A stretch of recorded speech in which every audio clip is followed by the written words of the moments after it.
नमस्कार सबैजनालाई। आज हामी नवलपरासी जिल्लामा अवस्थित धार्मिक पर्यटकीय क्षेत्र मौलाकालिका मन्दिरको स्थलगत भ्रमण गरी यहाँहरू समक्ष लिएर आएका छौं। मौलाकालिका मन्दिर प्राचीन इतिहासलाई बोकेको एक महिमाशाली प्रसिद्ध धार्मिक तीर्थस्थल हो। 16औं शताब्दी अगाडि पाल्पाका राजाले कालिका देवीको नाममा बलिदान स्थल अर्थात् मौला बनाएका थिए, जसबाट यस पहाडको नाम पनि मौला पहाड रहन गएको हो भन्ने भनाइरहेको छ।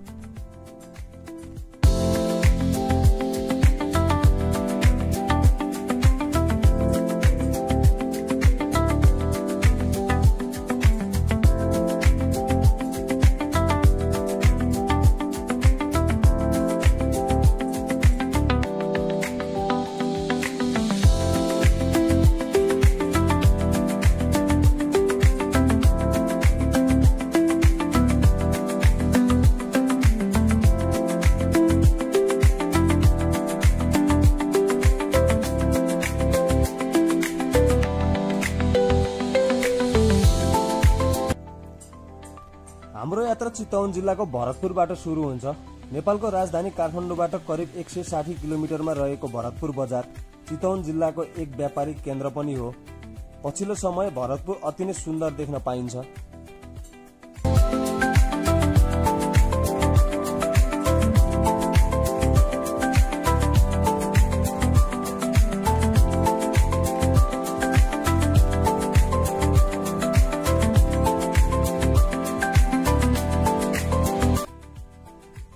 यो नारायणी नदीको पुल हो।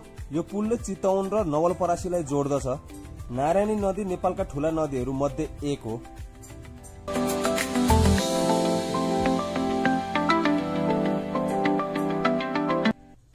हामी नदी पार गरे पश्चात पूर्व पश्चिम राजमार्ग छोडेर दायाँतर्फ मोडिँदैछौं।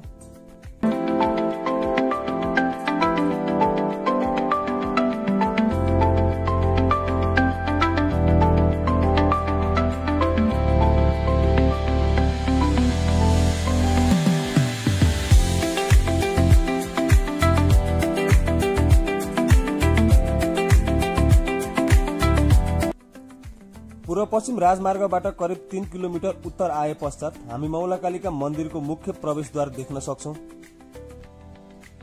हामी यहाँबाट 3वटा माध्यम प्रयोग गरी मौलाकालिका मन्दिर पुग्न सकिन्छ। एउटा केबल कारबाट, अर्को यही रहेको अटोको सहारा लिएर भने अर्को चाहिँ पैदल हिँडेर। हामीले 3वटा माध्यम मध्ये पैदल हिँडेर यात्रा गर्ने निर्णय गर्यौं। यहाँबाट करिब 13.5 किलोमिटरको पैदल यात्रा पश्चात हामी मौलाकालिका मन्दिर पुग्न सक्छौं। बाटो उकालो अनि सिडी नै सिडीले बनेको जंगल नै जंगलको बीचबाट यात्रा रोचक हुनेछ आजको।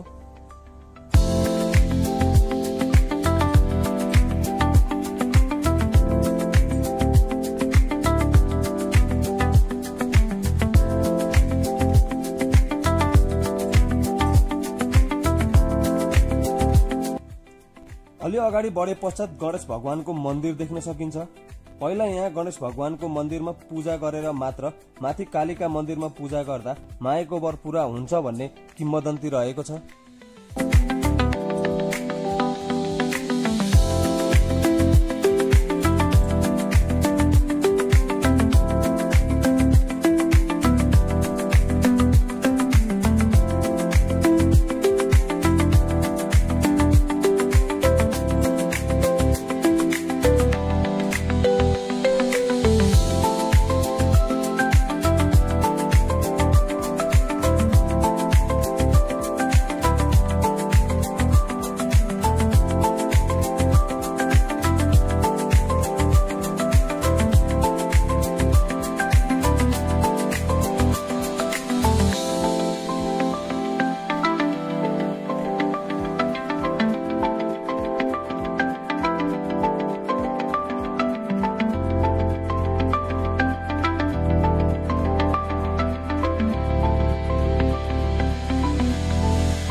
बाटोमा रहेका यी रमाइला दृश्यहरू निहाल्दै बाटो पार गर्नुको मजा नै छुट्टै छ।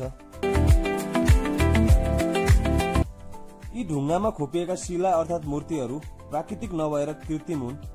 त्यो पनि बाहिरबाट कुदेर ल्याएको होइन, यही रहेका ढुङ्गाहरूमा कुदेर बनाइएको हो। यो हेर्दा पनि अति नै रोचक देखिन्छ।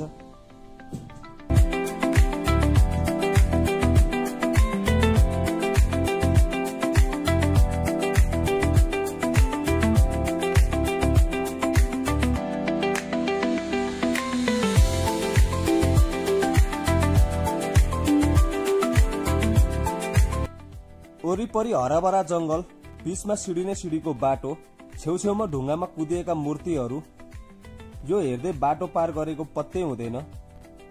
यही रोचक अनि मनमोहक दृश्य निहाल्दै हाम्रो यात्रा जारी नै छ।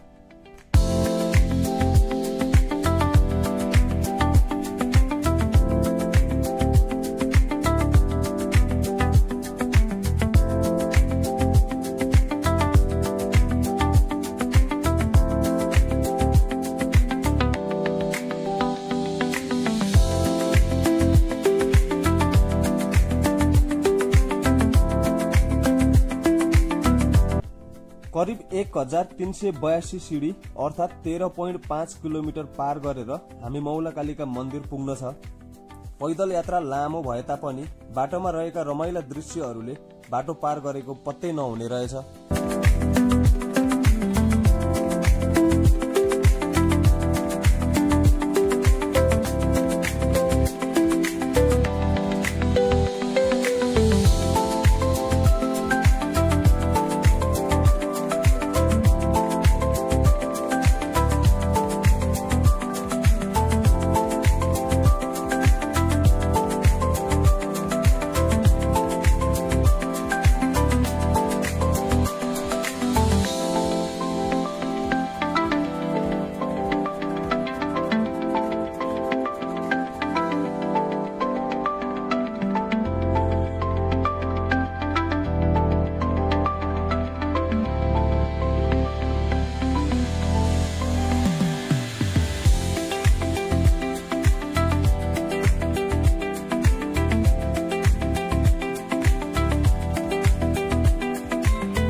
बाटो पार गर्दै गर्दा ठूला ठूला बर पिपलको छहारी मुनि बनेका चौतारा अर्थात बिसौनीहरू ठाउँ ठाउँमा भेट्न सकिन्छ।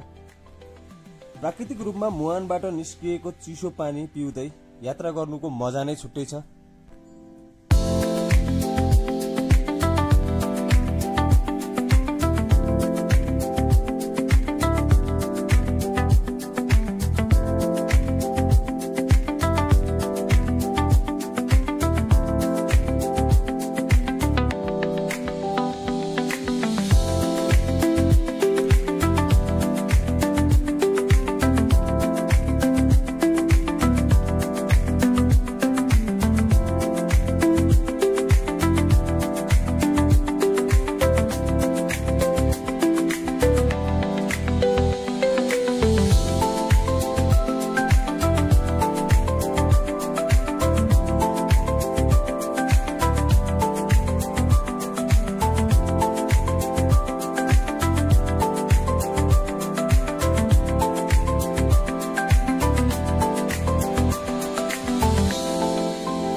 यस मौलाकालीका मन्दिर दर्शन गरेर फर्किँदा थोरै भए नि भोक मेटाउनका लागि चिया अर्थात खाजा पसलहरू पनि यहाँ रहेका छन्, हामी देख्न सक्छौं।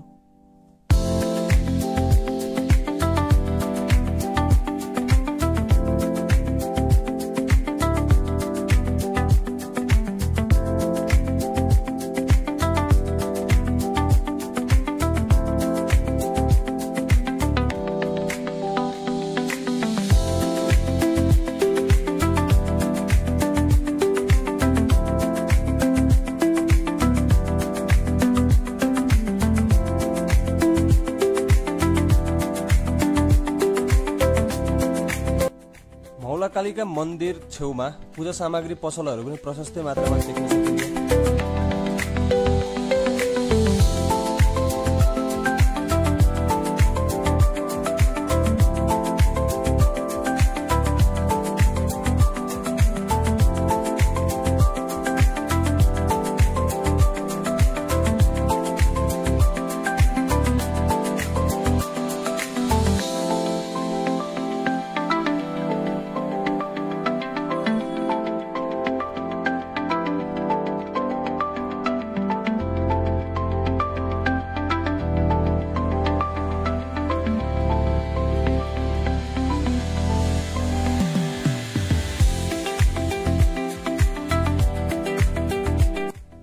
अब भने हामी करिब 1382 खुड्किला पार गरेर मौलाकालिका मन्दिर आइपुगिसकेका छौं। यात्रा कठिन भए तापनि बाटोमा रहेका रमाइला दृश्यहरूले करिब 13.5 किलोमिटर बाटो पार गरेको पत्तै भएन। करिब 500 वर्ष पहिला पाल्पाका राजा मणिमुकुन्द सेनले आफ्नो शासनकालमा यस ठाउँमा सैनिक टू गढी राखी देवघाटमा चक्रवर्ती शिला स्थापना सहित तीर्थवास गरेको र सैनिक टू गढीलाई शक्ति आराधनाको लागि मौलो गाडी शक्तिपीठका रूपमा पूजा अर्चना गर्ने व्यवस्था गरेको किम्वदन्ती रहेको छ। मौलो गाडेर कालीमाईको पूजा गर्न थाले पछाडि यस मन्दिरको नाम मौलाकालिका बन्न गएको हो भन्ने भनाइरहेको छ। यस मौलाकालिका मन्दिरमा भाकल गरी पूजा आराधना गरेमा मायाको वर पूरा हुन्छ भन्ने भनाइरहेको छ।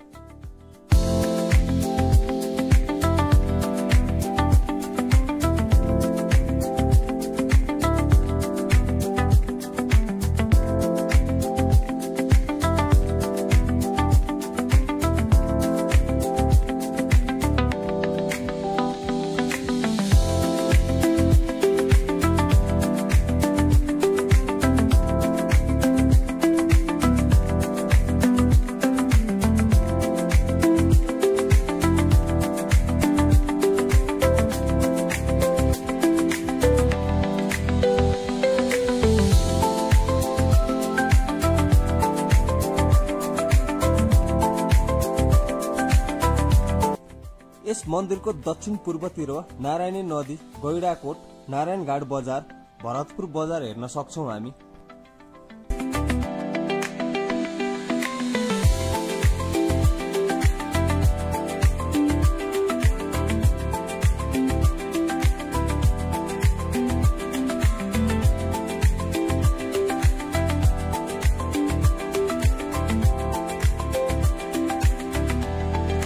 मौसम खुलेको बेला चितवन राष्ट्रिय निकुञ्ज, भरतपुर विमानस्थल यहाँबाट देख्न सकिन्छ।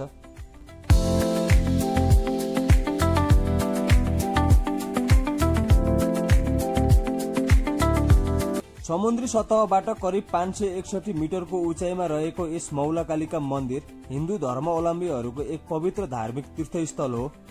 16औं शताब्दीदेखि स्थापना भएको यस मन्दिरमा विभिन्न कालखण्डमा जीर्णोद्धारहरू हुँदै आएको र 2053 सालमा प्यागोडा शैलीमा त्रिधुर अर्थात 3वटा छाना भएको मन्दिर निर्माण गरी प्रेरणादायी व्यक्तित्व श्री ज्ञानेन्द्र विक्रम महतज्यूबाट उद्घाटन गरी पूजा आराधना गर्न थालेको पाइन्छ।